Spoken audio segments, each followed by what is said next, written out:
አርከፉነህ የፍንፍኔ ራዲዮ አድማጮች የሳምንቱ እንግዳችን ፕሮፌሰር አስመሮም ለገስ ናቸው። ፕሮፌሰር አስመሮም ትውልደ ኤርትራዊ ሲሆኑ በኦሮሞ ባህልና አስተዳደራዊ ወይም ገዳ ሲስተም ላይ ላለፉት 40 ዓመታት ጥናት ሲያካሂዱ ቆይተዋል። በዚህ ረጅም ጊዜ ውስጥ ገዳ the three approach to the study of African society የሚልና ገዳ an African indigenous democracy የሚባሉ መጽሐፍትን ጽፎ ለገበያ አቀርቧል። በሚመጡት ጥቂት ወራት ውስጥም ተጨማሪ ጥናት ለማሳተም ዝግጅቱን ጨርሷል። በዚህና በመሳሰሉት ጉዳይ ላይ ቃለ መጠይቅ አድርገናል። እናንተም እንድታደምጡ ተጋብዛችኋል። Jaarsi nagaa, artiin nagaa, ilmi nagaa, jalti nagaa, fuudhu nagaa, heerumtu nagaa, ubbaan nagaa, chumtu nagaa, Oromoo hundi nagaa, yaada waaqanu nageessa, waaqanu nageessa, isin ilmaan ta'enna, aadaa teessan muddina jettanii, isinillee muddadha, guguddadha, ilaa gurra isini banne banadha, ollata.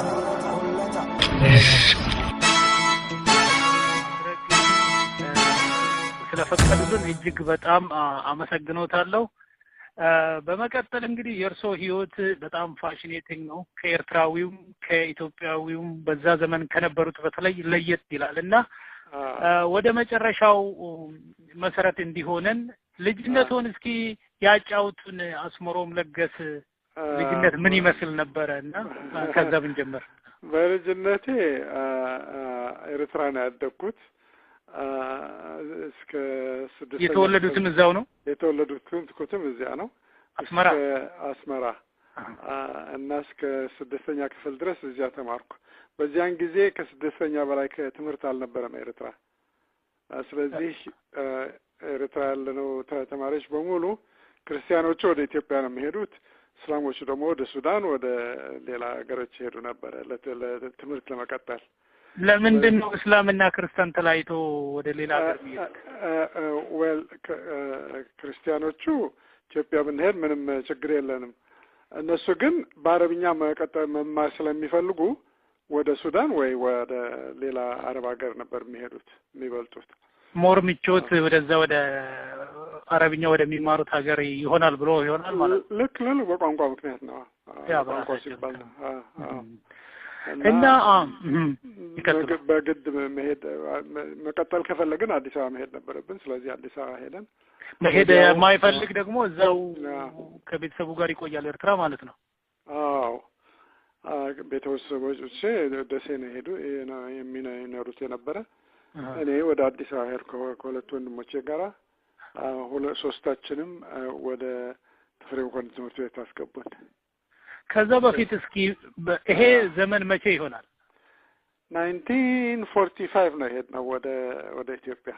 1945 ነው እንግዲህ ወደ ኢትዮጵያ ይሁን ኤርትራ አሁን በአሁኑ ጊዜ ባላውቅም የመማር እድል ኦፖርቹኒቲው ስቲል በጣም ሌስ ነው። በዛ 1945 ዓመት አካባቢ ህዝባችን በደብ ስለ ትምህርት እንኳን ባልገባው ዘመን እርሶ የመማር እድሉን እንዴት አገኙት? በጣም የተወሰነ እድል ነበረ። እኛ ያለችው ስድስተኛ ክፍል ድረስ አራተኛ ክፍል ብቻ ነበር የሚፈቀደው ለአበሾች በጣሊያን ጊዜ። ከዚያ በፊት በላይ ሲያስተምር የተገኘ ያስሩት ነበረ። ስለዚህ እድል አልነበረንም። ኢትዮጵያ ነው ያለው እድል። ኢትዮጵያ መጣን። ስለዚህ ኢትዮጵያም ውስጥ ቢሆን ብዙ የሚማር ሰው አልነበረም። ተፈሪ መኮንን ትምህርት ቤት በዚያን ጊዜ ኤሌመንተሪ ብቻ ነበረ። በእኛ ነው ሃይ ስኩል የተጀመረው። እኛ ነበር መጀመሪያ ሰቨንት ግሬድ የገባ ነው እና ከተፈሪ መኮንን መጀመሪያ ግራጁዌት ያደረግነውን የኛ ግሩፕ ነው ሃይ ስኩል ግራጁዌት። አዎ the first one ከተፈሪ መኮንን ኮተቤ አይ ቲንክ ከኛ ፊት ነበራቸው።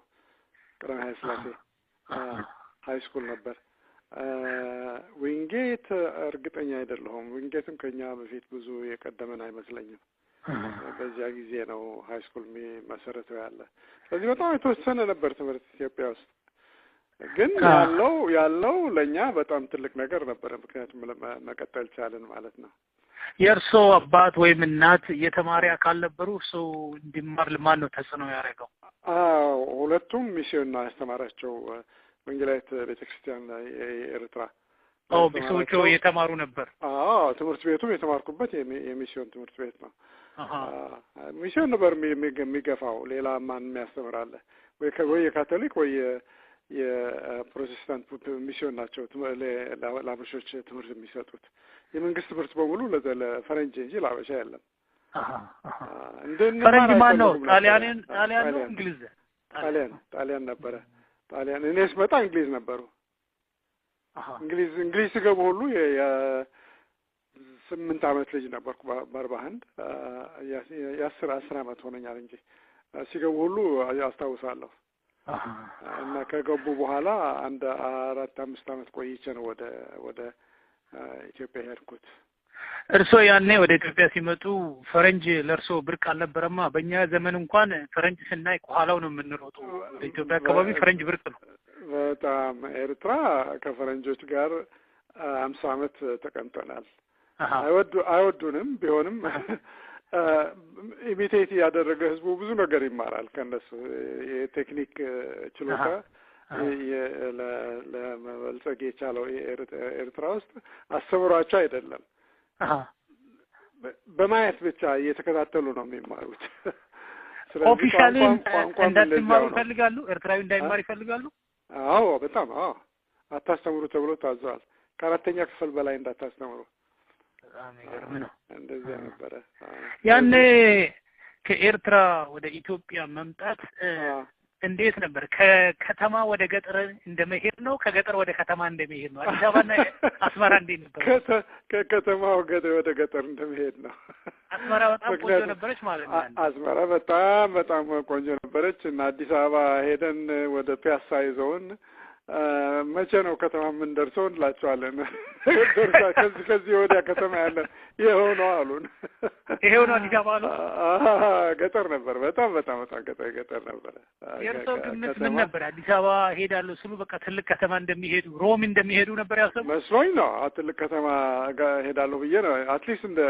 አስመራን ያክል የከተማ ባህሪ ያለው ቦታ መስሎኝ ነበር ግን አልነበረም በጣም በኋላ ነው የአዲስ አበባ እንትን ማለት የጀመረው ያኔ ምኑ ነው ያነሰው ስፋቱ ነው ስልጣኔው ነው ቤቱ ነው አይደለም እንጂ ፒያሳ ውስጥ ከሲኒማዎቹ ሌላ ሁሉ እንትን ነው ባራክስ ነው ነው ዝም ብሎ ባዶና የግለሰብ ቤት ባራክ የተጠጋገነ በእንጨት የተጠጋገነ በጭቃ የተሰራ ነው እንጂ ከዚያ ላይ ምንም ህንጻ አልነበረም ትላልቆቹ ህንጻዎች እንግዲህ ጊዮርጊስ ቤተክርስቲያን ነበረ ሴንት ጆርጅ ባር ነበረ ከተማ መካከል ሲኒማዎቹ ነበሩ አድዋ ሲኒማ ኢትዮጵያ ሲኒማ ነበሩ እነዚህ ናቸው ትላልቆቹ ህንጻዎች እዚያ ፒያሳ ውስጥ ያሉት ከዚያ ውጪ ያለው በጣም ብዙ የሚታይ ነገር አልነበረም እርሶ ወደ ትምህርቱን በማግኘት ወደ ሳሎት ወይስ ቆጨዎት ወደ ገጠር መጣ በጣም ነው ደስ ያለን ኦፍ ኮርስ መማሩ መቻላችን ደግሞ አዲስ አበባ ሲሄድ አስተማሪዎቻችን ካናዲያንስ ነበሩ ፈረንጆች ናቸው የሚፈልጡት አንድ ሁለት ነው አበሻ አስተማሪ የነበረው እንጂ ሁሉም የካቶሊክ ካህናት ነበሩ ከካናዳ ስመጣቸው ጃንሆይ እነሱ ነበሩ አስተማሪዎቻችን በጣም ግሩም የሆነ ትምህርት ነበር የሰጡን ታምር ነው እንግሊዝኛ በደንብ አሰለጠኑን ያኔ ሲመጡ ምንድነው የሚችሉት አማርኛ ነው እንግሊዝኛ ነው እንግሊዝኛ ተምሬ ነበር ኤርትራ ውስጥ ጣሊያንኛ ቃለሁ አማርኛ አላቅም ግን አማርኛና ትግርኛ ስለሚቀራረብ በዚያ ላይ ደግሞ የወንጌላዊት ቤተክርስቲያን የኔ ቤተሰብ ሲያስተምሩ ወንጌል በትግርኛ ስላልነበረ በአማርኛ ወንጌል ነበር ማስተማር የጀመሩት ስለዚህ ቀድመ አያቴ ሁለቱም ደንበኛ አማርኛ ያውቁ ነበር ስለዚህ ከልጅነቴ ሰማዋለሁ ቋንቋውን አዲስ አበባ ሲሄድ ብዙ ጊዜ አልፈጀመኝም ለመማሩ ቋንቋ ደግሞ በጣም የተመሳሳይ ስለሆነ ይወራረሳል በጣም ቶሎ መማር ቻልን ያስቸግር ነበር አማርኛ መማር የግድ ነበር ያኔ አይደለም ትምህርቱ ምንድነው በእንግሊዝኛ ነው አይደል ትምህርቴ ከዚያ በፊት እንግሊዝኛ ነበረ የተማርነው በትግርኛና በእንግሊዝኛ ነበረ። ኦኬ ከዛ ሃይስኩልስ ምን ነበር? ሃይስኩል ተፈሪ መኮንን እንግዲህ የጃንሆይ ትምህርት ቤት ነው። ጃንሆይ በሳምንት እየመጡ ያሁን ነበረ። ምግብ ሁሉ የጾም ምግብ ከግቢ ተሰርቶ ይመጣልን ነበረ። ተማሪን ይወዳሉ በጣም ይወዳሉ እና ደግሞም ከኢትዮጵያ በሙሉ ነበር ተማሪውን የሚያስመጡት። የሀረር ልጆች ለምሳሌ መጀመሪያ ወደ ትምህርት ቤት የመጡት እኛ ተፈሪ መኮንን ነበረ። ብዙ አንድ 20 የሚሆኑ ልጆች ከሀረር አስመጥተው እዚህ ያስገቧቸው።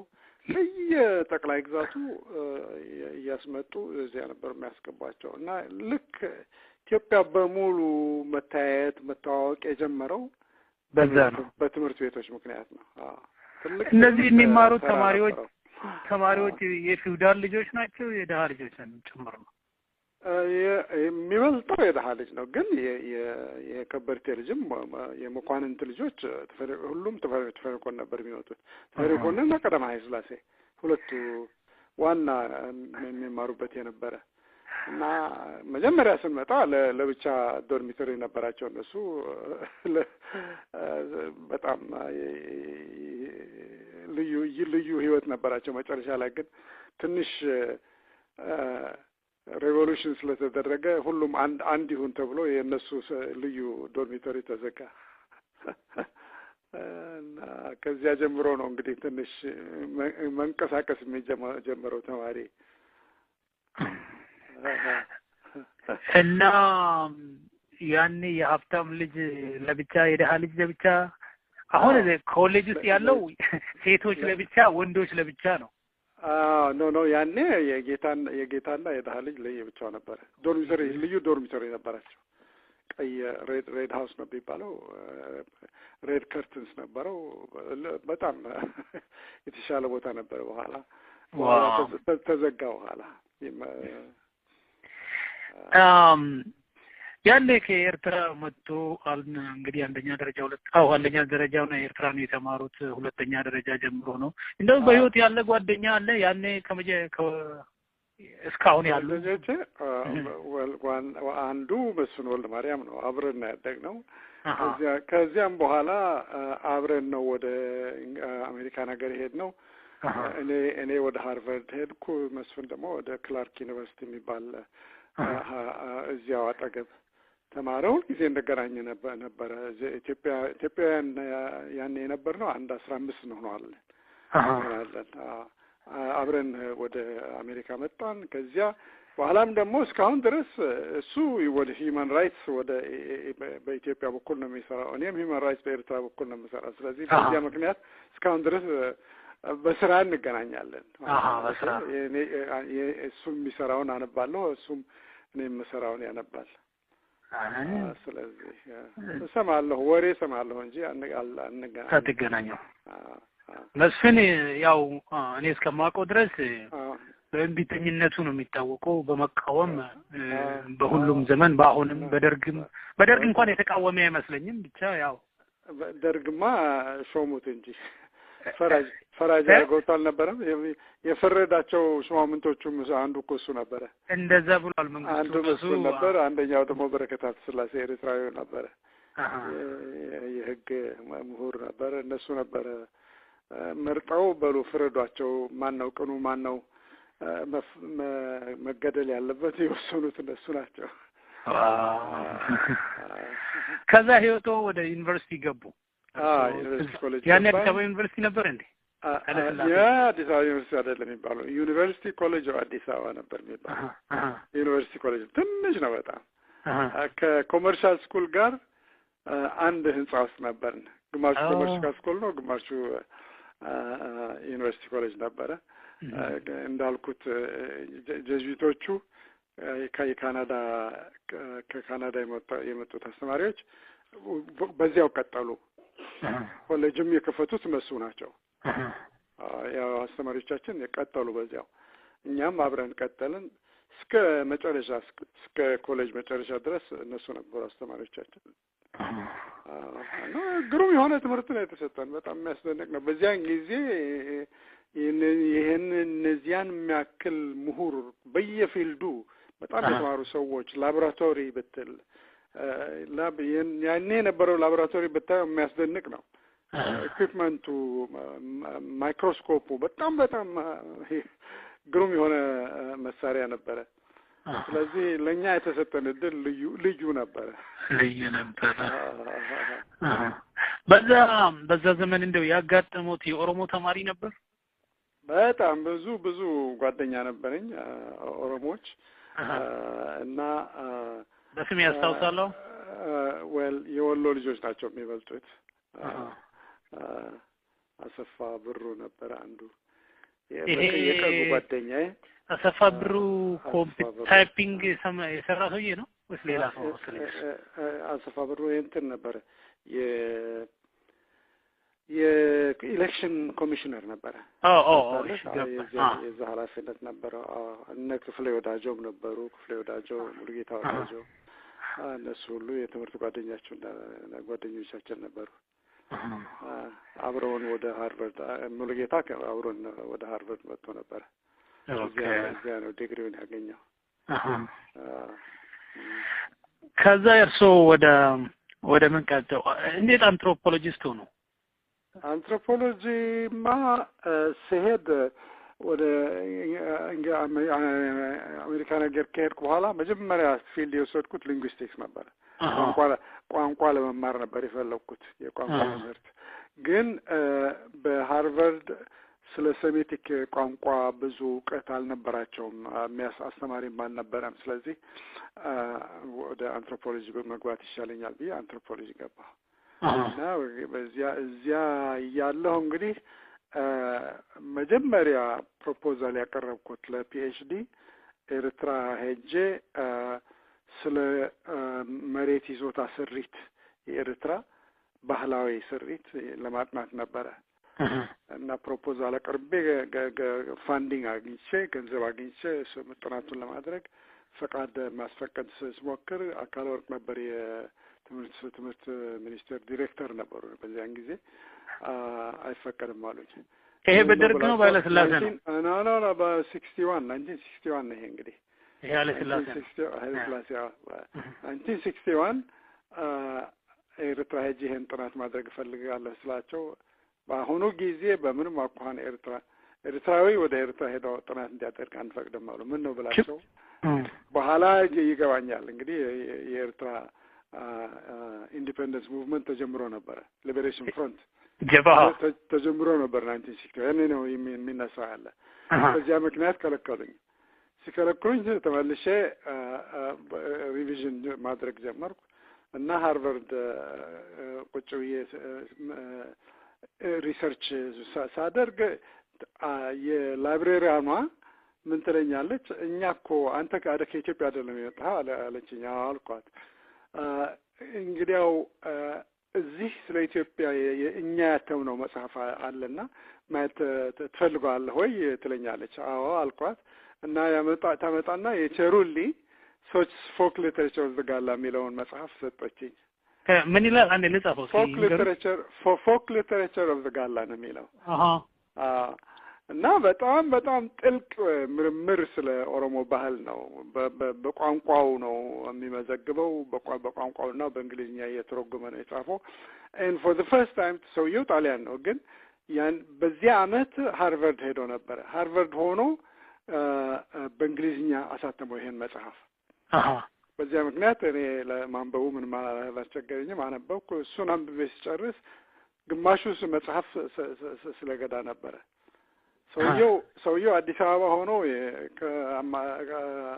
ከአስተዳደር ዳሪቸው ነበረ በጣሊያን ጊዜ እና ሰውየው አዲስ አበባ ሆኖ እየዞረ የሸዋን ህዝብ በሙሉ ሲመረምር ብዙ ነገር አግኝተዋል። ስለ የቶለማን ገዳ እዚያው ጽፈዋል። አነበብኩ። እሷን ሁሉ አንብቤ እንግዲያው እኔ ማጥናት የምፈልገው ይሄንን ነው ብዬ ፕሮፖዛል አቀረብኩ። ተፈቀደልኝ፣ ገንዘብ ተሰጠኝ፣ ተመልሼ ሄድኩ ወደ አዲስ አበባ። አጋጣሚ ነው ማለት ነው ነገር አጋጣሚ ነው። ግን ምን ነበረ ሌላ ነገር አለ ይሄን ያስነሳ። መጀመሪያ ጓደኞቼ ኦሮሞች ነበሩ በወንጌላዊት ቤተክርስቲያን በኩል ወንጌላዊት ቤተክርስቲያን ግማሽ ኦሮሞ ግማሽ ኤርትራውያን ናቸው። ስለዚህ እዚያ በጣም እንገናኛለን ከኦሮሞዎቹ ጋር እና ከዚያ በላይ ደግሞ አያቴ ቅድመ አያቴ ቄስ ዘራጽዮን ሙሴ ይባላሉ። ወንጌላዊት ቤተክርስቲያን አስተማሪ ነበሩ። አብሯቸው የሚያስተምር ኦኔሲሞስ ነሲብ ነበረ። ኦኔሲሞስ ነሲብ እንግዲህ ለባርነት ተሽጦ የሙንዚንገር ፓሻ የኤርትራ የቱርኪ አስተዳዳሪ አውጥቶ ከባርነት አውጥቶ ለሚስዮን ሰጣቸው እና ከእነሱ ጋር አደገ። አድጎ ተምሮ ሰልጥኖ ስዊድን ድረስ ሄዶ ብዙ ቋንቋ ተምሮ ቴዎሎጂ ሁሉ ተምሮ ተመልሶ መጣ። አስተማሪ ሆነ። እንኩሉ ምጽዋ ገብ ነው ነበር ሚስዮኑ እና ቅድመ አያቴና ኦኔሲሞስ ነሲብ አብረው ነበር የሚያስተምሩት እዚያ። ገባህ? በዚህ ምክንያት በልጅነቴ ስለ ኦሮሞ ከሳቸው ብዙ ሰማ ነበረ። ዌል ኢንፎርምድ ነበሩ ማለት ነው። በጣም ዌል ኢንፎርምድ ነበሩ። ብዙ ስለ ኦሮሞ ሕዝብ ብዙ ይነግሩን ነበረ። ምክንያቱም የኤርትራ ሚስዮናውያን ከኦኔሲሞስ ጋር ሄደው ወንጌላዊት ቤተክርስቲያንን ወለጋ ውስጥ የመሰረቱት እነሱ ነበሩ። ገባህ? ስለዚህ ከዚያ ጀምሬ ስለ ኦሮሞ ሰማ ስለነበረ ኤርትራ መሄድ ካልቻልኩ አማራጩ ምንድነው? ኦሮሞ ነው። ኦሮሞ ነው። ኦኬ። እንደዚህ ነው አጀማመሩ። ከዛ ታዲያ ያኔ እንኳን ሌላው አይደለም ኦሮሞ ራሱ ስለ ኦሮሞ የሚያጠናበት ዘመን አልነበረም። በጣም ኦሮሞ ጨለማ ዘመን እንደነበረ ነው እኔ እንደሚገባኝ ማለት ነው። በጣም ትንሽ ነው። ምክንያቱ ይናቃል ኦሮሞ። እኔ ስለ ኦሮሞ ጥናት አደርጋለሁ ስላቸው የትምህርት ጓደኞቼ እንዴ ኦሮሞ ደግሞ ምን ባህል አለውና ነው ኦሮሞ ጥናት የምታደርገው ይሉኛል።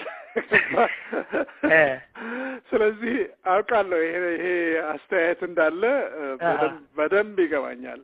ግን ስለ ኦሮሞ ነቸሩ ላይ የጻፉትን ሳነብ ደግሞ ሌላ ሆነ ይገኛል ሁኔታው አይደለም። ምክንያቱም ምን አይነት ባህል ምን አይነት ስልጡን የሆነስ የገዳ ስርዓት እንዳላቸው ሲያስረዱኝ ህዝብ ደካማ አይደለም እንደሚሉትም አይደለም። ስለዚህ በራሴ መመራመር ጀመርኩ አይደለም።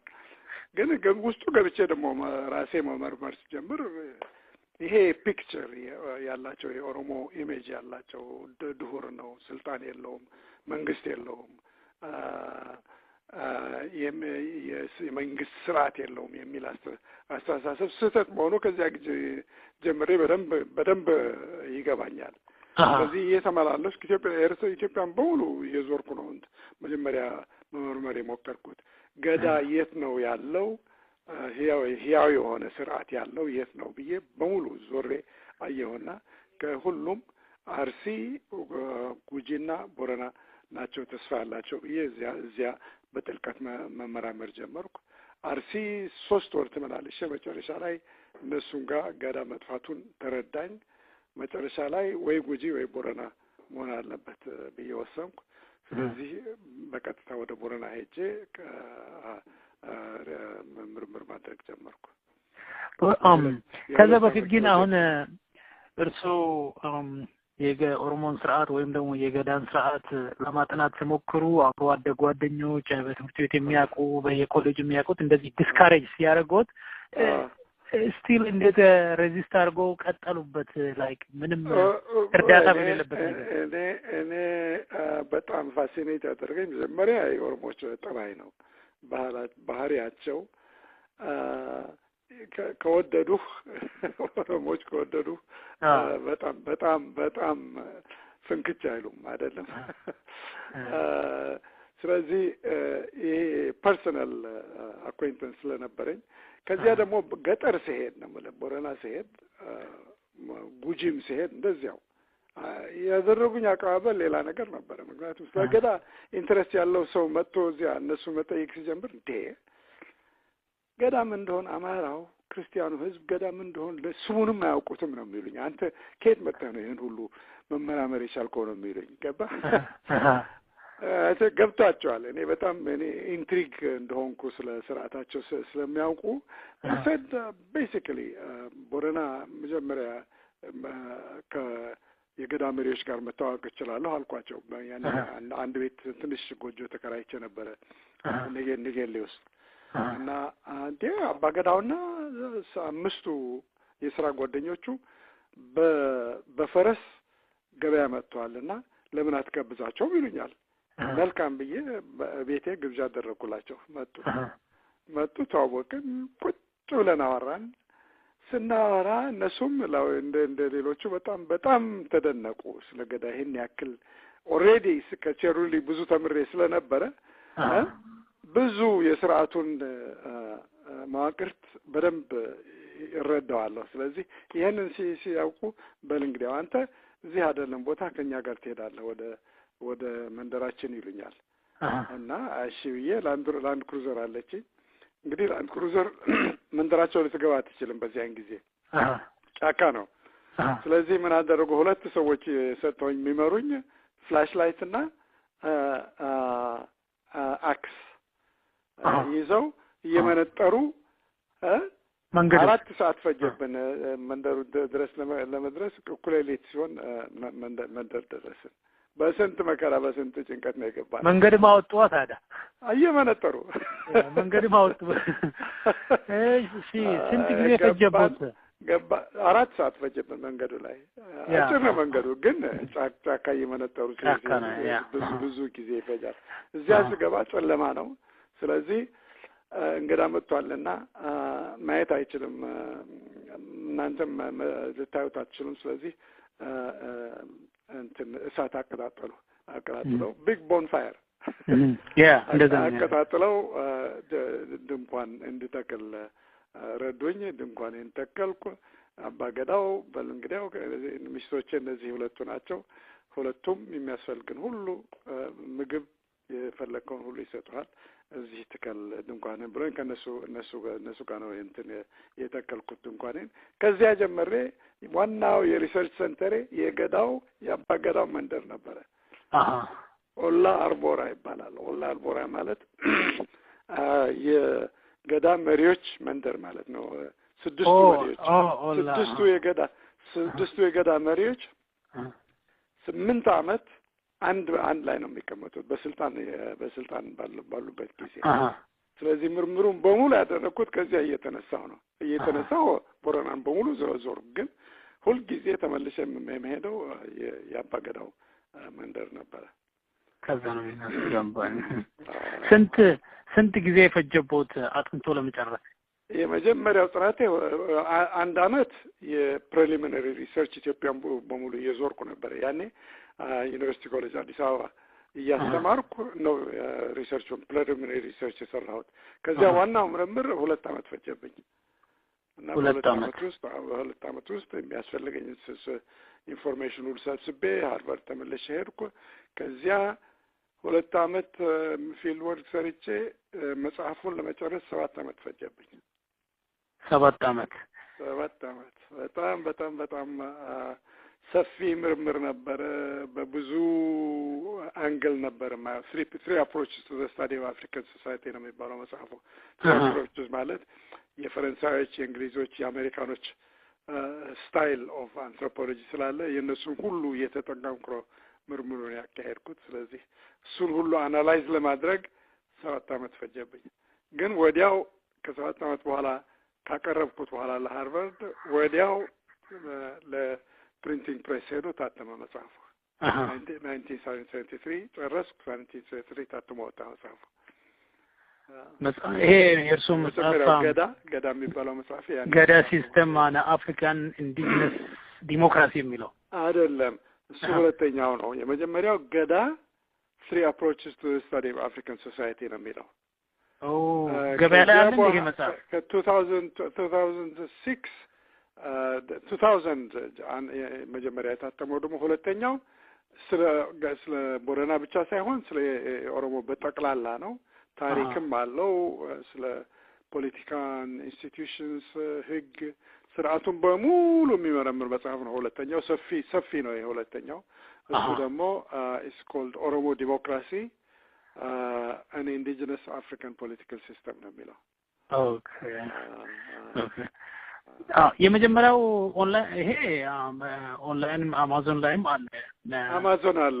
ይሄኛው የሁለተኛው አለ። የመጀመሪያውም አለ አማዞን ላይ። የመጀመሪያው አሁን እንደገና ላሳተመው ነው። የለም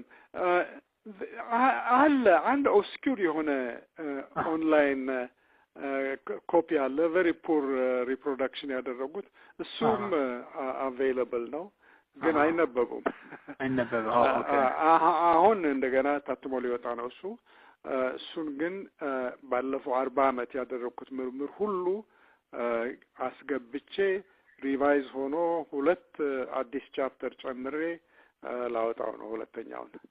ምክንያቱም ብዙ ሰው ይጠብቀዋል ይሄን መጽሐፍ። ያኔ መጀመሪያውን ያነበቡና መጽሐፉን ሊገዙ ያልቻሉ ብዙ ሰዎች ነበሩ። ስለዚህ ብዙ ሰው ይፈልገዋል። ታትሞ ሲወጣ እና በፔፐር ባክ እንዲወጣ አደርጋለሁ፣ ህዝቡ በቀላሉ ሊገዛ እንደሚችል። መጀመሪያ ሃርድ ካቨር ይወጣል፣ በኋላ በፔፐር ባክ።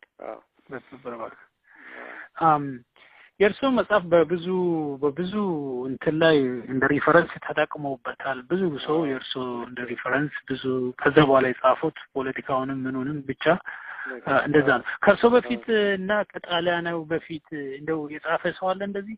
አሉ ከኢትዮጵያዊ አንድ ከኢትዮጵያዊ ከማለታችን በፊት አንድ መጀመሪያ አንቷን ዳባዲ የሚባል ፈረንሳይ ግሩም የሆነ ፔፐር የጻፈው አለ። አንቷን ዳባዲና አርኖ ዳባዲ ወንድሙ 5 ዓመት ነው የተቀመጡት ጉድሩ ውስጥ። ጉድሩ ብቻ ነው የሚያውቁት። ለጉድሩ 5 ዓመት ተቀምጠው መጽሐፍ የጻፉት አለ። እሱ ደግሞ አንቷን ዳባዲ ደግሞ በጣም ሊቅ ነው፣ የተማረ ነው። ሱር ሌዝ ኦሮሞ ነው የሚለው ደግሞ ጋላ አይልም እሱ። ያውቃል የክብር ስም አለመሆኑን ጋላ። ስለዚህ ሱር ሌዝ ኦሮሞ ግራንድ ናሲዮን አፍሪካን ብሎ የጻፈው አርቲክል ወደ ፈረንሳይ ሀገር ሄዶ ለፈረንሳይ ፓርላማ አነበበው። ትልቅ ነገር ነው። አክብሮት ነው አይደለም? ስለዚህ እሱ አንዱ ከትልልቆቹ ደራሲዎች ነው። ከዚያ በፊት ደግሞ ኢትዮጵያዊ አለ ስለ ኦሮሞ የጻፈ፣ እሱም አባ ባህሪ ይባላል። አባ ባህሪ ሰላሲ ናቸው እና ቦረና አጠገብ ያለ ቦታ እዛ ነበር የሚቀመጠው። እና አባ ባህሪ was invaded by his monastery was invaded by Oromo warriors. invade አደረጉት። ስላደረጉት ጦሎ ወጣ እንትኑን ደብሩን ጦሎ ወጥቶ አልባሳቱን ሁሉ ቀይሮ እንደ ተራሰው ከህዝቡ ጋር ተቀላቅለው he started learning about Oromo. ስለ ኦሮሞ ምርምር ማድረግ ጀመረ. And he wrote a book in the middle of the 16th century. 1593 ነው ያወጣው መጽሐፉን። 1593 አስበው። በዚያን ጊዜ የኦሮሞ ታሪክ covering 80 years 80 ዓመት ማለት እንግዲህ ገዳ ሳይክል በሙሉ ነች። እንግዲህ one ሙሉ ላይፍ ሳይክል መሆኗ ነው። የ80 ዓመት ታሪክ በየገዳ እየተከታተለ ይሄ ገዳ በዚህ ጊዜ ከዚህ ሀገር ተነስቶ ይሄን ሀገር አጠቃ፣ ይሄን ሀገር ወረረ፣ ይሄን ሀገር ያዘ እያለ በሙሉ የኢትዮጵያን ታሪክ የ16th century history በ80 ዓመት ካቨር የሚያደርግ history 80 ዓመት አይሞላም፣ 72 ዓመት actually። ምክንያቱም በ9ኛው ገዳ ሲደርስ መጽሐፉን ስለጻፈ እስከዚህ ድረስ አድርሻለሁ አላህ ብሎ ያቋርጠዋል ታሪኩን። ግን እንዳስተሳሰቡ የ10 ገዳ ታሪክ ለመጻፍ ነበር። የ9 ገዳ ነው የጻፈው እና ይሄ በጣም ታምር የሆነ መጽሐፍ ነው። አስደናቂ ነው። ሰውየው ቄስ ነው፣ ካህን ነው፣ ሰላሲ ነው። ስለዚህ ምን ይላል? ስለ ኦሮሞ እንዴት አድርገህ ታሪክ ትጽፋለህ የሚሉኝ ሰዎች አይጠፉም። ምን አለ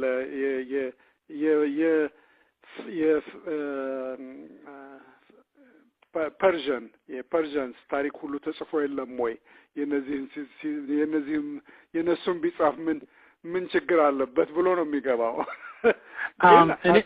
አጻጻፉ ደግሞ ምንድነው ምክንያት የሚጽፍበት በዚያን ጊዜ ኦሮሞ በጣም ኃይለኛ ነበር ብዙ ሀገር ወሮ ተቆጣጥሯል ስለዚህ ለኢትዮጵያ ነገስታት ምክር ለመስጠት ነው የሚጽፈው መጽሐፉን ምክሩ ደግሞ ምንድነው እነዚህ ሰዎች ለምንድነው እስከዚህ ድረስ ሳክሲድ ማድረግ የቻሉ ይሄን ያክል ቦታ መያዝ የቻሉት የኛ ሰራዊት ሊቋጠራቸው ያልቻለ ለምንድነው ብሎ ምርምር ነው የሚያደርገው ያለ እና ምክር የሚሰጠው መጽሐፉ ላይ ምንድነው መጨረሻው ቻፕተር ላይ የኛ ህዝብ 10 ሶሻል ክላስስ ይከፋፈላል እንደኔ ካህን አለ መሳፍንት አሉ መኳንንት አሉ ባሮች አሉ እነዚህ ሁሉ ከነዚህ ሁሉ አንድ ክላስ ብቻ ነው ለጦርነት የሚገጥም አንድ ከ10 ክላስ የኦሮሞስ 10 ክላስ አላቸው እነሱም ገዳ ይባላል 10ም ክላስ ወታደር ነው ስለዚህ ኢትዮጵያ on the same scale mobilize ማድረግ ካልቻለች ልትቋጠራቸው አትችልም ስለዚህ ማድረግ አለባቸው ብሎ ምክር ነው የሚሰጠው ያለ ለነገስታቱ ቢሆንም የጻፈው ታሪክ በጣም አስደናቂ የሆነ ታሪክ ነው ኢንትረስቲንግ ነው ግን እኔ እስካሁን የማውቀው ማነው አባባህሬን ጥላቻን ብቻ እንደጻፈ ነበር የሰማሁት እሱ ኮርስ ይጠላል ክርስቲያን ነው ደብሩን ወሮበታል የኢትዮጵያን ነገስታት አሸንፈዋል በጦርነት የኤርትራ ድንበር ድረስ ደርሷል እንግዲህ ወደ ሰሜን አስበው ይሄን ሁሉ ሲሰሩ ኦፍ ኮርስ በጥላቻ ነው የሚጽፈው ያለ ግን አስተሳሰቡን ማየት አለበት ለምን ደነው ይሄን ያክል ችሎታ ያገኙት መመራመር አለብን ብሎ ሐቀኛ ታሪክ ነው የጻፈው ፋክትም አለበት ማለት ነው በጽሁፉ በሙሉ ፋክት ነው ይሄ ፕሬጁዲሱን ኢንትሮዳክሽን እና ኮንክሉዥን ላይ ያስገብቶታል ዋናው ቻፕተር ግን ይሄ ገዳ በዚህ አመት ከዚህ ተነስቶ ይሄን ነገር ወረረ ሚለው entirely factual history ነው ምንድነው የሚባለው የባህሬን ስም የባህሬን መጽሐፉ ዜናሁ ለጋላ history of the Galla ነው history of the Galla okay history of the Galla ነው ዜናሁ ለጋላ እና ይሄ ነው ይደረገው ከዚያ ይህ ምክር የሱ ምክር ሰምተው የተጠቀሙ እና በተለይ ደግሞ የጦርነት ስልት ከኦሮሞ የተማሩ አንዱ ማን ነበር ሱሲኒዮስ ነበር ሱሲኒዮስ በልጅነቱ ኦሮሞች ጎንደርን ወረው ማርከው ይዘውት ሄደዋል በልጅነቱ ውስጣቸው መሐከላቸው ነው እንደ ልጃቸው ነው ያሳደጉት ኦሮሞዎች ያሳደጉት በኋላ አቅም ሲያገኝ ሰፖርት አድርገውት ተመልሶ ወደ ጎንደር መፈንቅለ መንግስት አድርጎ ስልጣን ላይ ወጣ ስለዚህ ሱሲኒዮስ ሁሉ ጊዜ አስተሳሰቡ አሁንም ኦሮሞ ነው የሚናገረው ቋንቋም ኦሮሞ ነው ግቢውም ኦሮሞ ነው ሰራዊቱም ኦሮሞ ነው ስለዚህ ምን ይላል እንግዲህ ሌላውን አማራ መግዛት ሲሞክር ሱሲኒዮስ ይሄ ጋላ ነው ብሎ አንቀበልም ያሉ ነበሩ አንዱ ሸዋ ነበር እንደሱ ያለው እና እንደዚህ ስላሉ መውረር ተገደደ ሸዋን ለመውረር ተገደደ ለመውረር ሲሄድ አንዱ የሚለው ምንድነው የሚያስደንቅ ስቴትመንት የሚያደርገው ዘስላሴ ነበር የሚባለው የእንትን ገዢ የሸዋ ገዢ ራስ ዘስላሴ እና ዘስላሴ በተነፋ ልብ አጼ ሱሲኒዮስን አጼ ሱሲኒዮስ ያሉትም በንግስ ስማቸው ነው የሚጠሩት ሱሲኒዮስን ጠበቃቸው አጼ ሱሲኒዮስ ደግሞ ከነበሩበት ተነስተው ለመውጋት ወሰኑ ሰራዊታቸውን አሰልፈው ሸዋ ድረስ ደረሱ እዚያ ሲደርሱ በዚያን ጊዜ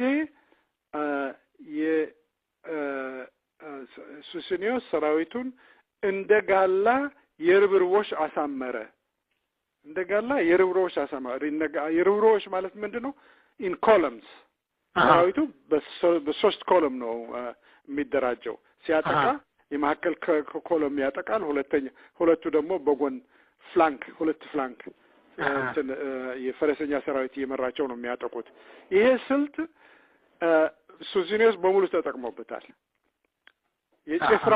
የጭፍራ ስልት ይላል ሱሲኒዮስ በዚያን ጊዜ ምን ይላል ስለሻው ደግሞ የሻው ሰራዊት በዚያን ጊዜ የሻው ሰራዊት የርብሮቦች አሰላለፍ አያውቁም እንደ ገበያተኛ እርምስምሶች ነበሩ ይላል ገባ እንደ ገበያተኛ እርምስምሶች ነበሩ ስለዚህ ውጤቱ ምንድነው የሱሲኒዮስ የእንትና የባህሪ ማስተማር ነው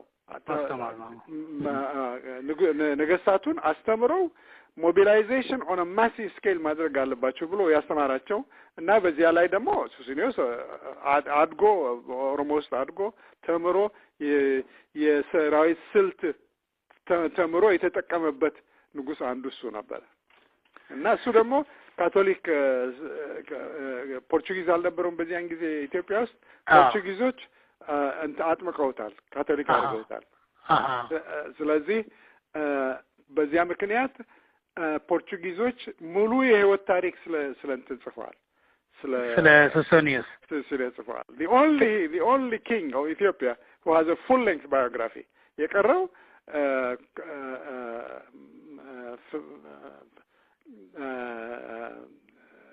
ስክራይብስ የጻፉት አጫጭር ታሪክ ነው እንጂ ሙሉ የተሟላ የህይወት ታሪክ የተጻፈለት የለም ስለዚህ የሱሲኒዮስ ታሪክ በጣም የሚያስደንቅ ታሪክ ነው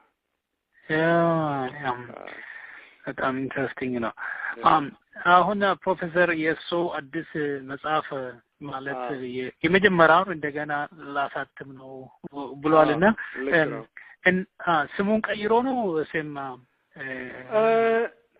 ምናልባት ሳብታይትሉን ሳልቀይር አልቀርም ሳብታይትሉ ገዳ ነው የሚሆነው አሁንም ገዳ ነው ግን ሳብታይትሉን probably the social and political institutions of the Oromo Salelo alqarim ምክንያቱም መጨረሻው the two last chapters that I'm writing ስለ ኦሮሞ ጠቅላላ ስለዚህ I'll change the title subtitle ብቻ ቀይራለሁ ግን ዋናው ነገር ምንድነው ከዚያ ጀምሮ እስካሁን ድረስ እኔ ኦሮሞን ኦብዘርቭ ማድረግ አላቆምኩም በየጊዜው የተመላለስኩ ኢትዮጵያ መላለስ ነበረ ከዚያ በኋላ ደግሞ 1973 ጀምሬ ኬንያ መሄድ ጀመርኩ ምክንያቱም ደርግ 1974 ደርግ ስልጣን እንደወሰደ ከዚያ ተመልሼ ኢትዮጵያ ልሄድ አልቻልኩም ስለዚህ ኬንያ ቦረኖች ደግሞ 3 አመት ምርመራ አደረኩ እና ይሄ ስለዚህ የኔ ኦብዘርቬሽንስ 40 አመት ነው ከቨር የሚያደርገው ከዚያ በላይ ደግሞ ከኔም በኋላ ደግሞ የመጡ ተመራማሪዎች አሉ እነሱም ደግሞ ቀጥለውታል ጥናቱን ማርኮ ባሲ የሚባል አንድ ጣሊያን ተመራማሪ ቦረና ሄዶ የጻፈው ጥሩ ግሩም የሆነ መጽሐፍ አለ እሱ አለ ከዚያ በላይ ደግሞ ሌሎች ማላቃቸው ሰዎች መጽሐፌን አንበው ያደረጉት ምርምር አለ አንዱ አስትሮኖመር ነው እኔ ስለ ቦረና አስትሮኖሚ ካሌንደር አንድ ቻፕተር ጽፌ ነበር ያችን ቻፕተሯን አንቦ የአስትሮኖመር የናሳ አስትሮኖመር ነው አሜሪካን ሀገር አሜሪካዊ ነው ሎረንስ ዶይል ይባላል ሎረንስ ዶይል አንቦ በአስትሮኖመር አይን ይሄ ሲስተም ልክ ነው አይደለም ብሎ ይመራመራል መርምሮ ኤግዛክትሊ ትክክል ነው ይሄ ካሌንደር አለ ትንሽ ስህተት አለበት ምክንያቱም አስመሮም ያልገባው ነገር ምን አለ በከዋክብቱ ኮከብና ጨረቃ አብረው ሲወጡ ሰማይ ላይ በዚያ መሰረት ነው ካሌንደሩን የሚያደራጁት አይደለም ስለዚህ በወሩ ጨረቃ ከልዩ ኮከብ ጋር ነው የምትወጣው ይሄን ያውቁታል ጣሃ ይሉታል በኦሮምኛ ጣሃ ማለት መታ ማለት ነው ጨረቃ ስትመታ አንዱን ኮከብ conjunction ተደረገ ማለት ነው ዳሃ ይሄ it tells you the beginning of every month ያንዳንዱ ወር መጀመሪያ ያንድ ኮከብ ከጨረቃ ጋር የሚወጣበት ጊዜ ነው እና ይሄ የት ነው የሚወጣው እኔ አላቆም ነበር እሱ ምንድነው የሚለው አብሮ አይደለም የሚወጡት ሆራይዘን ፖዚሽን አንድ ይሆናል እንጂ አብረው አይወጡም ብሎ አስተካከለ የኔን አስተያየት። በተቀረ ግን በሙሉ ሲስተሙ ትክክል ነው ብሎ አደረገ። ከዚያ በኋላ አርኪኦሎጂስቶች ደግሞ ተያያዙት ስራውን። አርኪኦሎጂስቶች ሁለት እንግሊዞች አርኪኦሎጂስት ናቸው። እነሱ ስለ ገዳ ምንም አያውቁም። የሚያዩት ምንድነው ኬንያ ውስጥ ሰሜን ኬንያ ውስጥ ጥንት ኦሮሞ እዚያ ድረስ ይዘረጋ ነበር። ኦሮሞ ብቻ ሳይሆን ኩሺቲክ ህዝቦች ማለት ነው ኬንያ ውስጥ በብዛት ነበሩ። ሰሜን ኬንያ የነሱ ግዛት ነበረ። እስቲም አሉ እኮ በጥንት ጊዜ። አሁንም አሉ። አሁን ግን አሁን ያለው በቅርብ የፈለሰ ነው። ባለፈው 100 ዓመት የፈለሰ ነው። ይሄ ከጥንት ጀምሮ እዚያ ነበሩ እና ምን ይሏቸው ነበረ? ሜጋሊቲክ ኩሻች ይሏቸዋል ነበረ ተመራማሪዎች። ሜጋሊቲክ ኩሻች ማለት ምንድነው? ትላልቅ ጥርብ ድንጋይ ህንጻ የሚሰሩ ህዝብ ማለት ነው ሜጋሊቲክ ኩሻች። እንግዲህ የአርሲ መቃብር አይተዋል አይደለም? የአርሲ መቃብር ጥርብ ድንጋይ ነው። በጣም ያሳምሩታል። እንደዚያ እንትን ደግሞ አለ፣ ሶዱ ደግሞ አለ አካባቢው ልጆቹ የሚተክሉት ድንጋይ ደግሞ አለ፣ ዛፍ ደግሞ አለ ልጆቹ የሚተክሉት። ይሄ ነው እንግዲህ የመቃብር ስርዓት አይደለም? እና ኬንያ ውስጥ ይሄ የዚህ አይነት ድንጋይ በብዛት አለ። ናው አሁን ምን ያደርጋሉ? ምን ያገኛሉ? አንድ ቦታ ላይ መቃብር የማይመስል ጥርብ ድንጋይ ስትሬት የሆነ ድንጋይ ምንም ጽሕፈት ምልክት የለበትም እንደሌላው መቃብር ግን ድንጋዩ ደግሞ each one of them 19 ድንጋይ ናቸው። የ19ኙ ወደ ተለያየ አቅጣጫ ነው የሚያመለክቱት።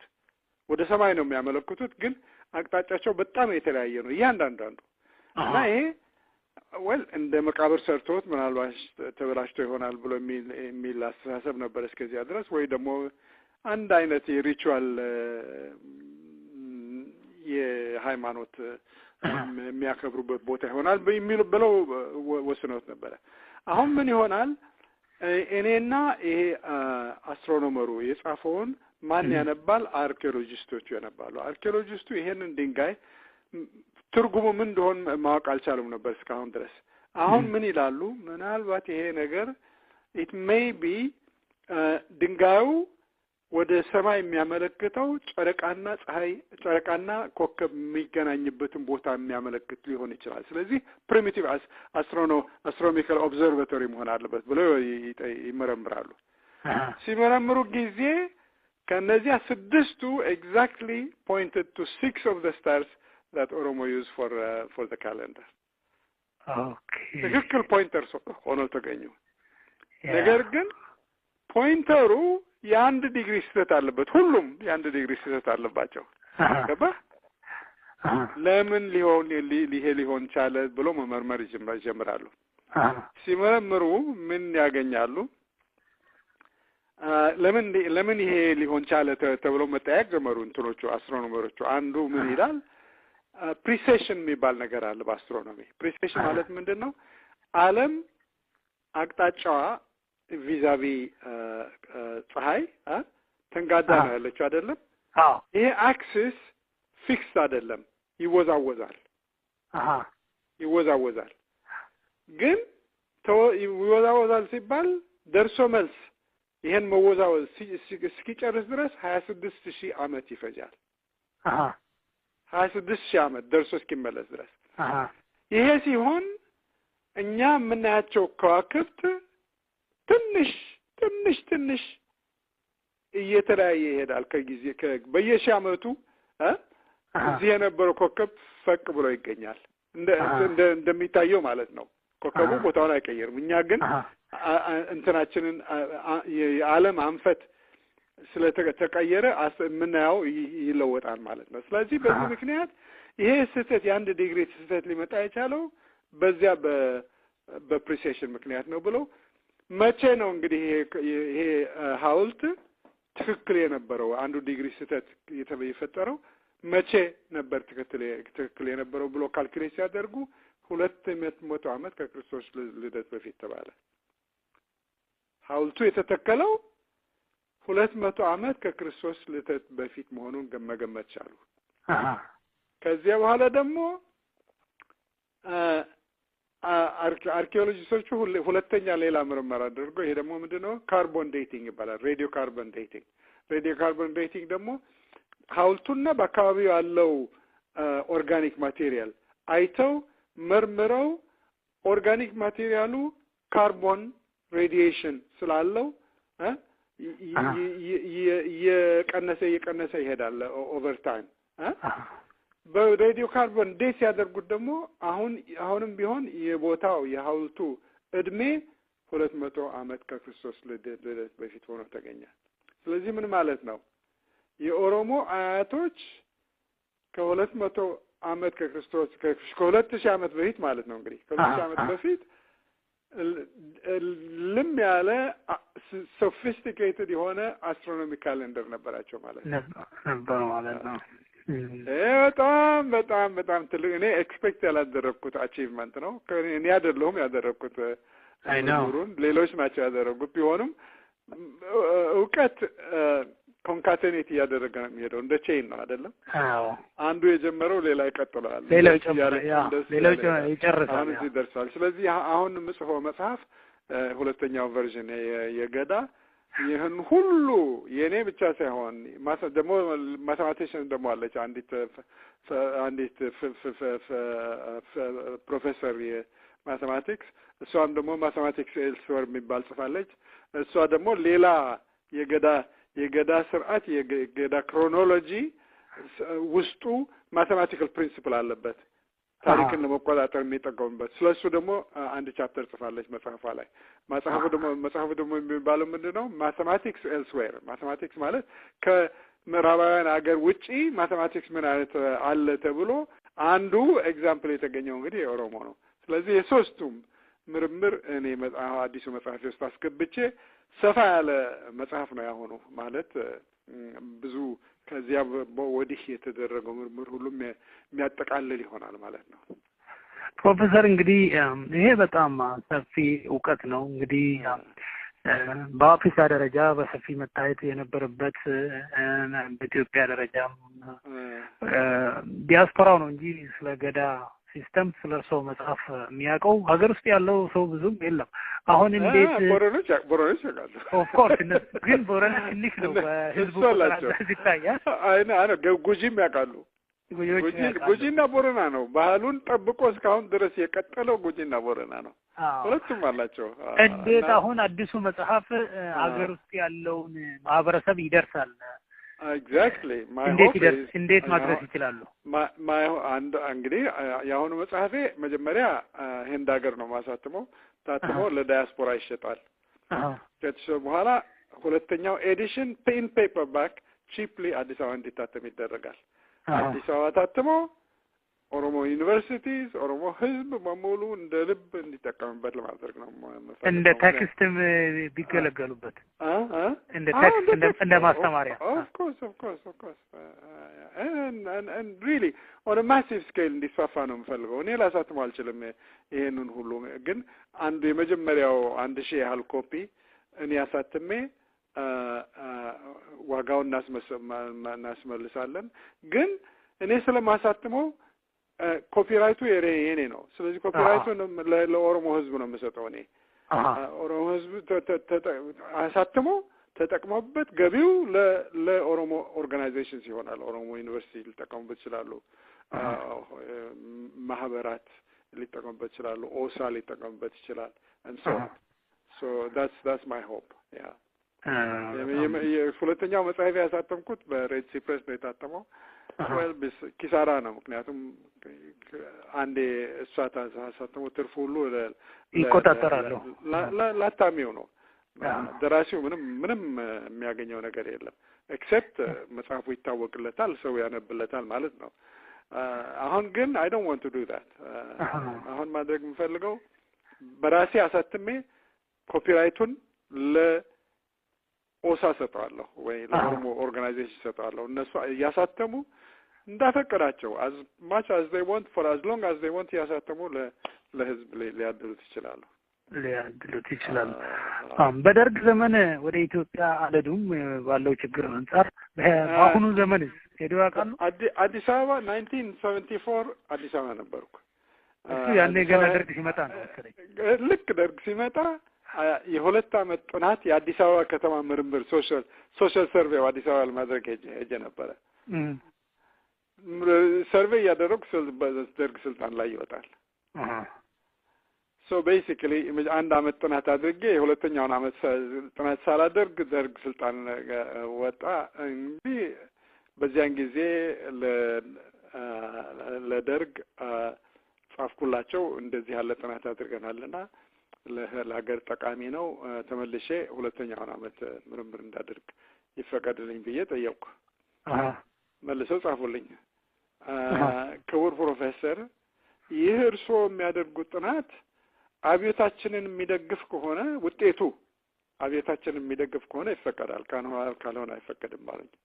እኔ ደግሞ ሁለት መስመር ደብዳቤ ጽፌ ክቡር ጓዶች አልኳቸው የጥናቱ ውጤት በቅድሚያ የሚታወቅ ከሆነ ለምንስ ይደረጋል አልኩና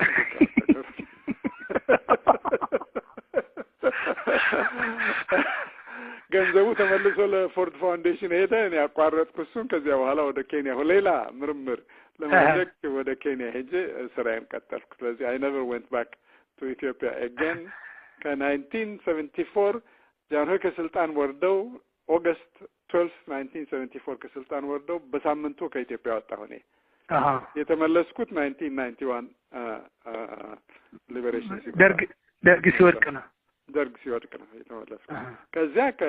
ከዚያ ጀምሮ እስከ 1991 እስከ 1995 መላለስ ነበር አዲስ አበባ። ቦርኖች አዲስ አበባ እየመጡ ብዙ ኢንፎርሜሽን ሰጡኝ ነበረ። በዚያ መሰረት ነው ኦሮሞ ዲሞክራሲ መጽሐፍ የቻልኩት። ከዚያ በኋላ የወያኔ ጦርነት ሲመጣ ኦፍ ኮርስ ኢትዮጵያ መግባት አልቻልኩም። ስለዚህ ቤሲካሊ አሁንም ቢሆን ለመሄድ የምችለው የት ነው? ሞያሌ ድረስ መሄድ እችላለሁ በኬንያ በኩል። እዚያ ሄጄ ሽማግሌዎቹ ሊመጡ ይችላሉ፣ እዚያ መጥተው ሊያነጋግሩኝ ይችላሉ። ስለዚህ ኢትዮጵያን ባልገባ በኬንያ በኩል ስራዬን ልቀጥል እችላለሁ። የእርስዎ ስራ በሰፊው አለ እዛ ኬንያ ውስጥም አሉ።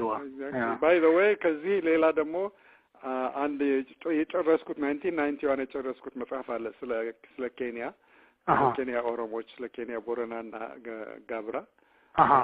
It's titled Pastoral Ecosystem Field Studies of the Borana and Gabra of Kenya ነው የሚለው። እሱ ደግሞ ጨርሼው 1991 ሊበሬሽን ሲመጣ እርግፍ አድርጌ ስራዬን ሁሉ ወደ ኤርትራ መጣሁ። ኤርትራ መጥቼ I came to help with the reconstruction እና 20 ዓመት ሰራሁ ኤርትራ ውስጥ with in various capacities as NGO ነበረኝ፣ የዩኒቨርሲቲ ምክትል ፕሬዚደንት ነበርኩ። ብዙ ስራ ሰርቻለሁ ኤርትራም ውስጥ እና አንዱ ማሳተመው መጽሐፍ ጨርሼ ቁጭ አድርጌዋለሁ 1991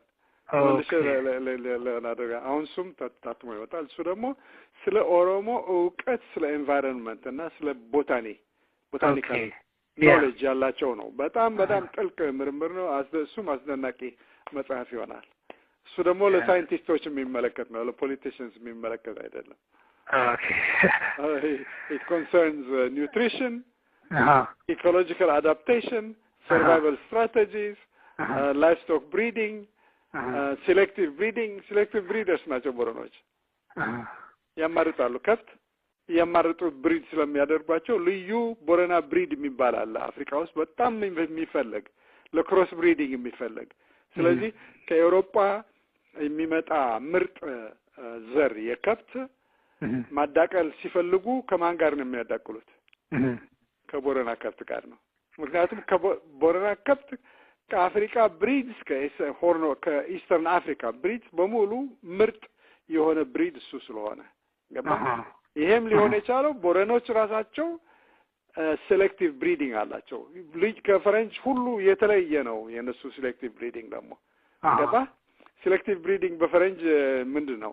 የቡል ይመረጣል። ቡል ተመርጦ the bull impregnates the cows and his genes pass on to the cows አይደለም? እንደሱ ነው የሚያደርጉት ፈረንጆች መጣጣቀል። የቦረና አሰራር እንደሱ አይደለም። ኔጋቲቭ ነው የነሱ፣ ዳርዊኒያን ነው። እነሱ የሚያደርጉት ምንድን ነው? ከብት ያንዳንዱ ከብት ሊኔጅ ያውቃሉ ዘር አለው አይደለም ያንዳንዱ ከብት ያውቁታል ስለዚህ ያንድ ከብት ዘር ትዊን የምትወልድ ከሆነች ትፈልጋለች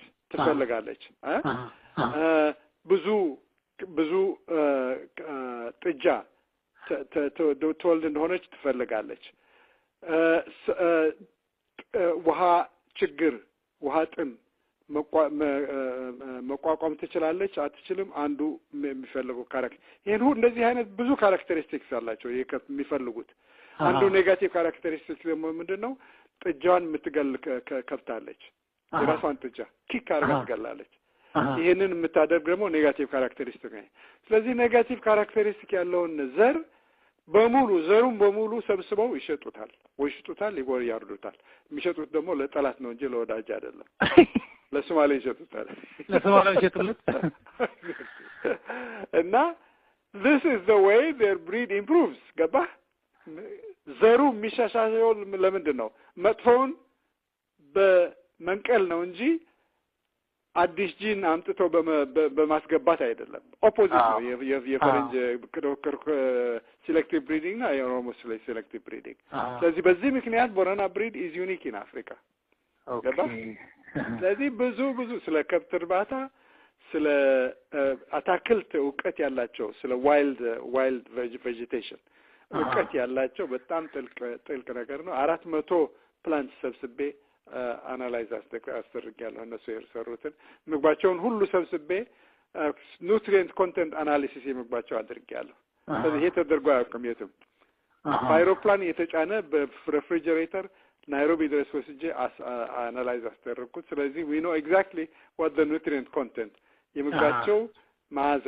የምግባቸው ኮንቴንት ምን እንደሆነ በደንብ እናውቀዋለን ይሄንን ሁሉ ለምሳሌ ጎይተር አይታወቅም በቦረና ጎይተር የለም እንጉርጉሪት አይደለም ትባል እንጉርጉሪት አትታወቅም የማይታወቀው በምክንያት እንደሆነ ታውቃለህ ቦረኖች መጋዶ የሚባል ጨው አለ ከሜጋም የሚያመጡት ይሄ ጨው ለሴቶች ከመረቅ ጋር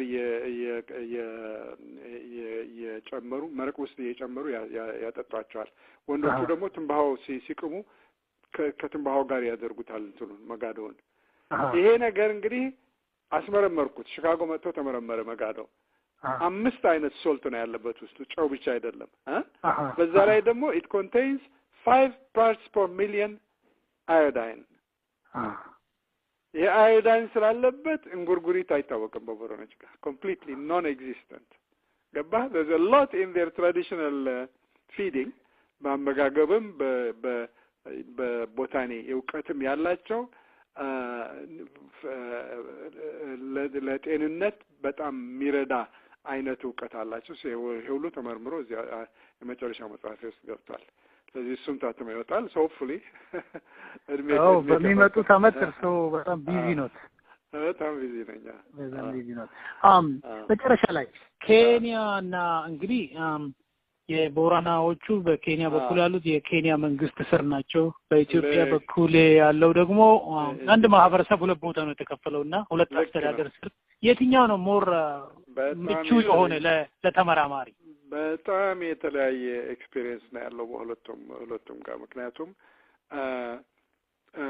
እንግሊዞች የእንግሊዝ government የኬንያ government ማለት ነው የእንግሊዝ ጀነራል government አይደለም ዳይሬክት ሩል ነው የኬንያው ዳይሬክት ሩል ሌላ ሀገር እንደ ዩጋንዳ እና እንደ ጋና እንደ ናይጄሪያ ኢንዳይሬክት ሩል ነው የመሰረቱት የሀገሩን ስልጣን መሪዎች ቦታቸው ሆነው ከነሱ ጋር ነው የሚያስተዳድሩት ሀገሩን whereas in Kenya the settler colonies ናቸው የገቡት ማለት እንግሊዞች ለዚያው ለዘላለም ለመኖር የገቡ ስላሉ እነሱ ሴትለርስ ናቸው ስለዚህ እንደዚህ አይነት መንግስት አይፈልጉም ያለውን ስርዓት ደምስሰው ሌላ ስርዓት መፍጠር ነው የሚፈልጉት ስለዚህ አደረጉ ቺፍ ፈጠሩላቸው ለቦረና ለሌላው ቺፍ ይባላል ቺፍ ፈጠሩላቸው እንግዲህ ይሄን የሚያደርጉት ያለ በምክንያት ነው ቦረኖች ከኢትዮጵያ ወደ ኬንያ ሲፈልሱ መሪዎቻቸው ኢትዮጵያ ነው የቀሩት መሪ የላቸውም። የገዳ መሪ፣ የሀሪያ መሪ፣ ቃሉ በሙሉ መሪዎቻቸው ኢትዮጵያ ነው ያሉት። ከኢትዮጵያ ደግሞ መውጣት አይፈቀድላቸውም።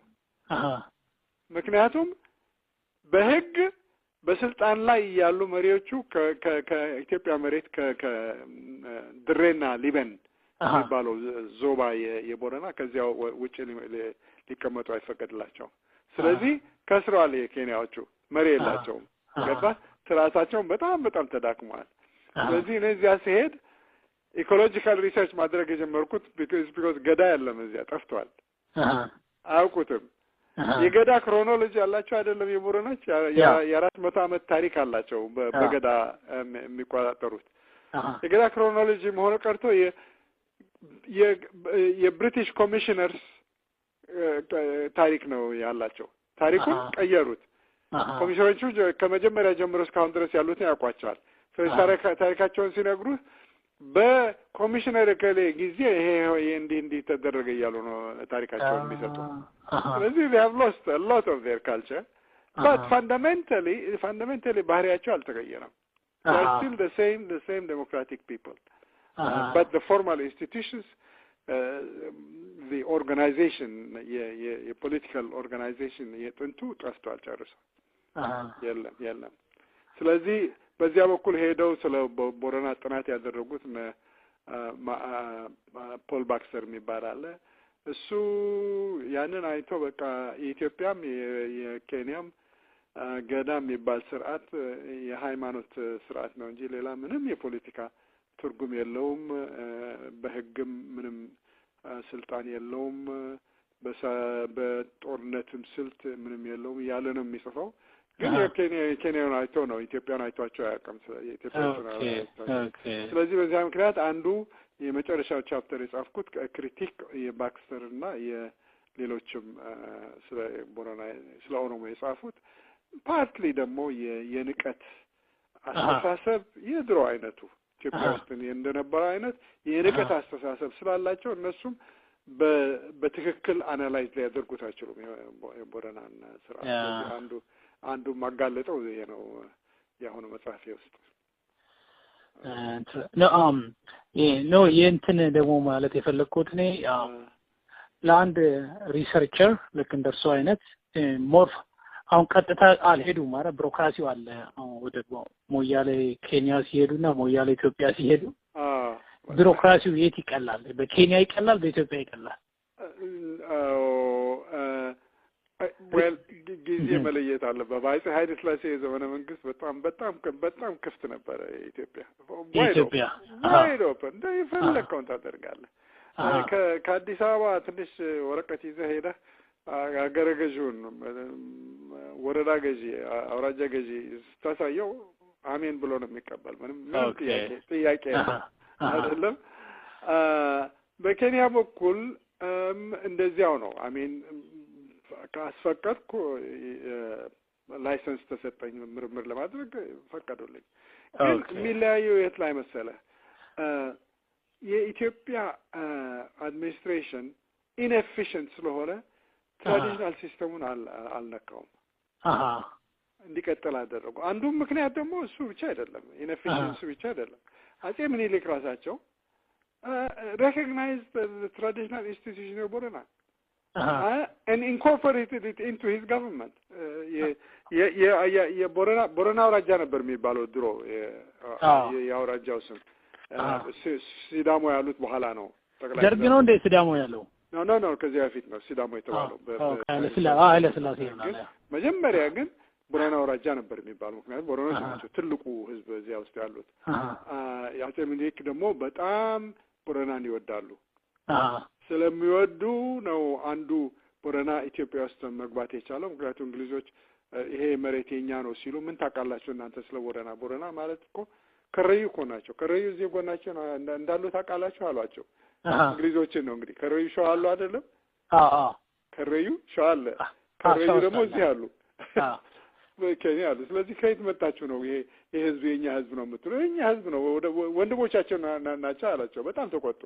በዚህ ምክንያት አፈገፈጉ እንግሊዞች። አክቹዋሊ የኢትዮጵያ ድንበር was moved southward በዚህ ምክንያት ትልቅ ከብሉ ላይን ወደ ሬድ ላይን ፑሽ አድርገው የሆኑ ቦረና እንዲገባ የተደረገው በዚያ ምክንያት ነው። very interesting. እና so as a Minilik actually started indirect rule. Governed through the existing system.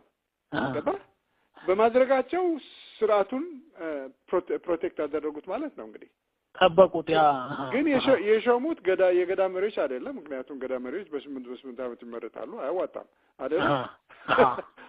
ስለዚህ ቃሉን ሾሙ። ሁለቱ ቃሎች የሃይማኖት መሪዎች ናቸው እንግዲህ ቃሎች spiritual leaders ናቸው። ሁለቱም ቃሉ አዲስ አበባ ሄደው ተሾሙ። መጀመሪያ አንደኛው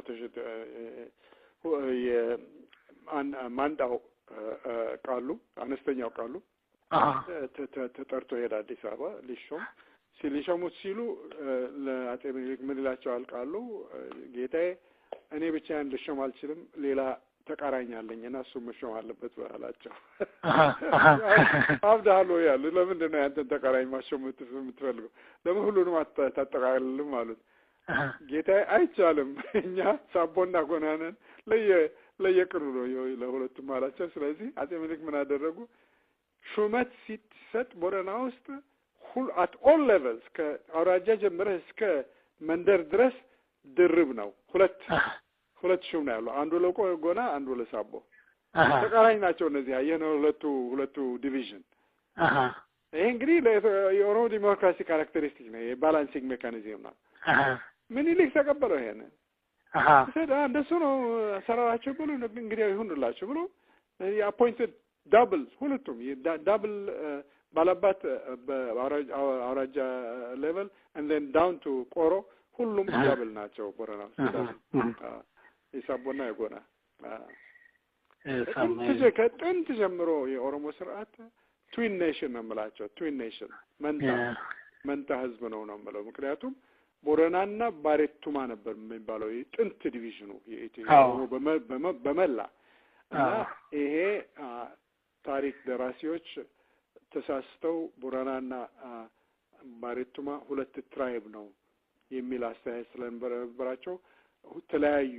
በ16th century ተለያይተው አንዱ ወደ ግራ አንዱ ወደ ቀኝ ሄዱ የሚል ቋንቋ ባህሪ የጀመረው ሚስቴክ። ሊለያዩ አይችሉም። ምክንያቱም እነዚህ መንታ ህዝብ ምልህ ቦረና ከሆንክ ባሬቱማ ነው የምታገባው፣ ባሬቱማ ከሆንክ ቦረና መግባት አለበት። ገባ?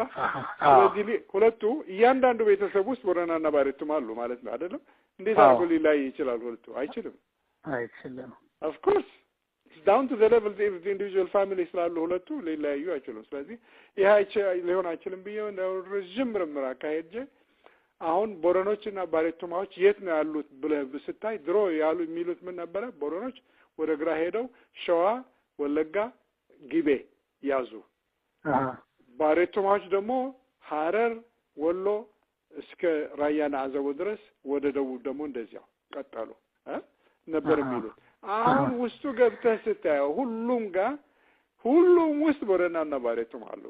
ሁሉም በሰፊው የግራው ቦረና ይባላል፣ የቀኙ ባሬቱማ ይባላል እንጂ ውስጡ ገብተህ ስታየው ቦረናና ባሬቱማ ሁሉ ጊዜ አሉ። ለምሳሌ ሸዋ ምን ይላሉ? ሰገልታማ ገብራ፣ ሰግላን ቦረና፣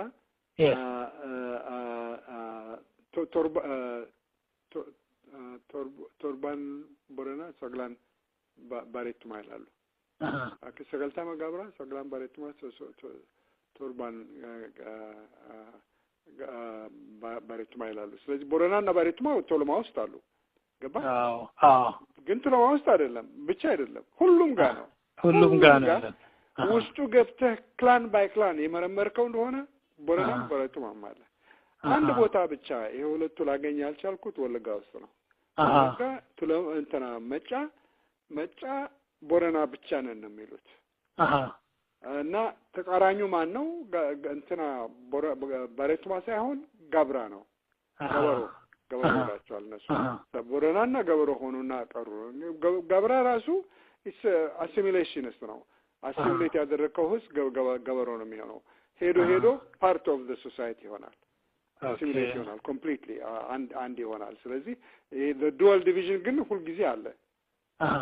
ማን አንጋፋና ማንዳ ነው የሚባሉት አሃ የጥንቱ ቀዳሚው አንጋፋ ነው yes ተከታዩ ማንዳ ነው ሁለቱ ግን አብረው ነው የሚገዙት የተበራረቁ this is the whole point of their democracy is that the dual division ሁሉ ጊዜ አለ ሁሉ ጊዜ መንታ the twin nation ይሄ the twin nation የሚባለው ደግሞ የኦሮሞ ብቻ አይደለም እኮ አፋር አላቸው ሶማሌ አላቸው exactly the same principle አፋር ውስጥ ማን ይባላል ታውቃለህ አሳይ ማራና አዶይ ማራ ይሏቸዋል ኦኬ ሳቦና ጎና ወይ ካቦረና ነው በረባሪቱ ማለት ነው እንግዲህ dual division ሶማሌም እንደዚህ ነው ሳማል ዋናው አንጋፋው ሳማል ይባላል ሁለተኛው ደግሞ ሳብ ይባላል ሳብ SAB ስለዚህ ይሄ dual organization this is the character of the twin nation የኦሮሞ ብቻ ሳይሆን የኢስተርን ኩሺቲክ ህዝብ በሙሉ የጥንት ስርዓት ነው ይሄ ከገዳ በፊት የነበረ ዴሞክራቲክ ስርዓት ነው ኦኬ ገዳ fairly young ስል ከ1000 ዓመት በላይ ሊሆን አይችልም ያኛው ግን ከ2000 ዓመት በላይ ነው ከካሌንደሩ ጋር ተያይዞ የሁሉም የኢስተርን ኩሺቲክ ህዝብ የሚያጠቃልል አይነት ስርዓት ነው ይሄ the twin nation የሚለው በጣም ኢንተረስቲንግ ነው ፕሮፌሰር በነገራችን ላይ እንደርሶ ተከታይ ያሉት ከኤርትራ እንደዚህ የሚያጠና ሰው አለ የሚሰሩትን ስለ ኦሮሞ ከኦሮሞ እንኳን አለ እንግዲህ ኦሮሞዎች አሉ of course ኦሮሞዎች አሉ ከኤርትራ ግን እንደርሶ የሚሰሩትን ነገር አፕሪሺየት በማድረግ ለሚስቴድ ያለ ተማሪ አለ very little ያሉት ኦሮሞዎች ናቸው እንጂ የኤርትራ ህዝብ አንዳንዱ ኢንተረስት ይሆናል በፐብሊክሊ ደግሞ ፕሬዘንቴሽን ሰጥቻለሁ አንድ ጊዜ ኤርትራ ውስጥ እዛ ዩኒቨርሲቲ ፕሮፌሰር በነበሩ ጊዜ የእርሶን ስራ አድሚኒስትሬሽኑ ብቻ ነበሩ ወይስ ያስተምሩም ነበር ነው አላስተማርኩም ነው አድሚኒስትሬሽን ነበርኩ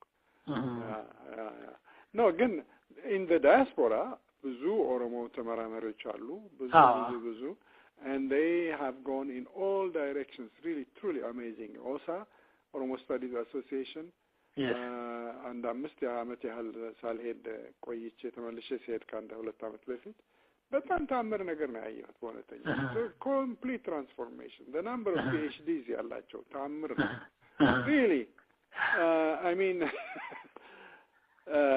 ስደት ጠቅሞታል ለኦሮሞ ህዝብ በጣም ጠቅሞታል in the final analysis Oromo is going to be a very very strong academically strong nation so OSA is one of the great organizations that Oromo have Oromo Studies Association በእንግዲህ በስተመጨረሻም ይሄ መጽሐፍ መቼ ነው የሚጠቃለለው ፕሮፌሰር ያሁኑ መጽሐፍ 2015 ነው 2016 ነው within 2 months I'm going to go to Asmara to complete the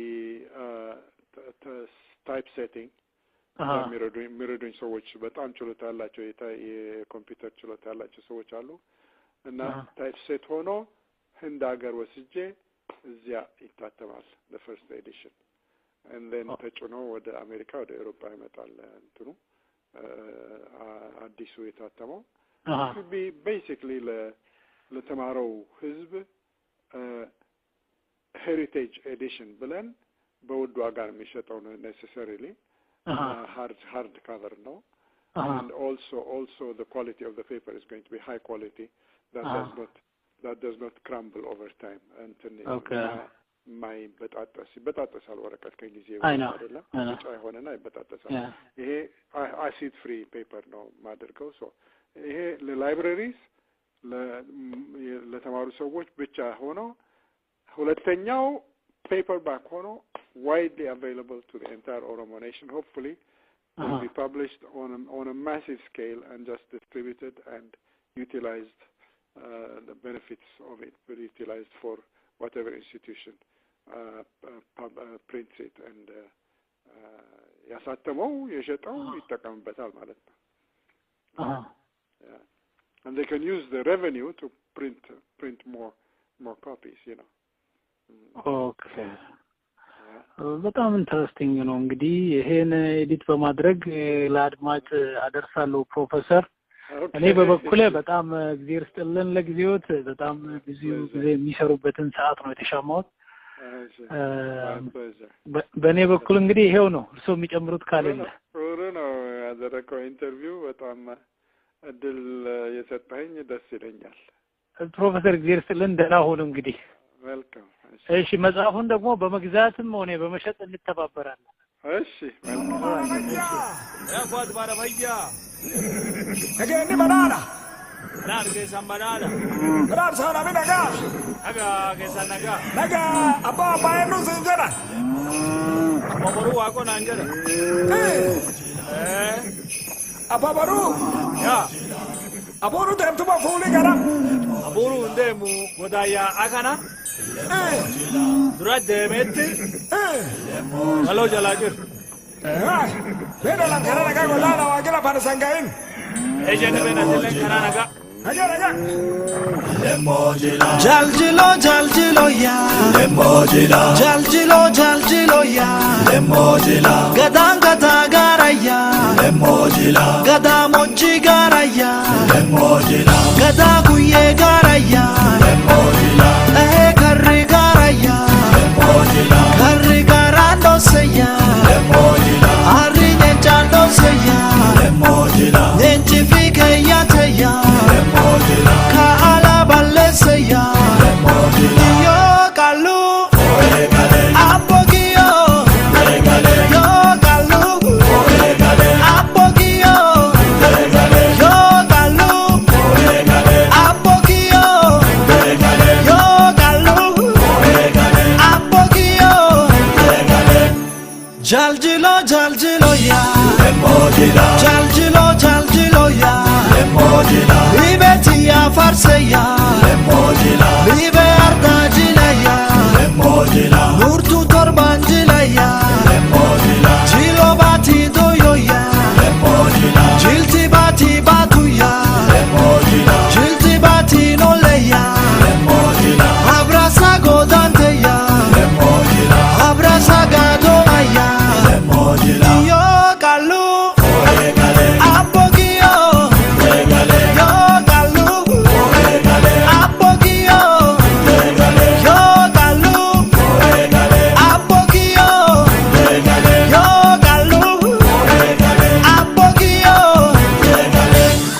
Diro hora bula devana kanal jibutati mud kaba ለጉምባ mud Jaljilo ya Lemojila Jaljilo ya Lemojila Jilo ratti robe ya Lemojila Oya toni gate ya Lemojila Toni kormi gobe ya Lemojila Kormi goben muda ya Lemojila Gorom sandurdure ya Lemojila Gorom simbufre ya Lemojila Gadite worere ya Lemojila Worera na lansi ya Lemojila Kasona dambarsi ya Lemojila Worera na diyo ya Lemojila Adiyo mbopane ya Lemojila Yo kalu Oregale Apogio Oregale Yo kalu Oregale Apogio Oregale Yo kalu Oregale Apogio Oregale Yo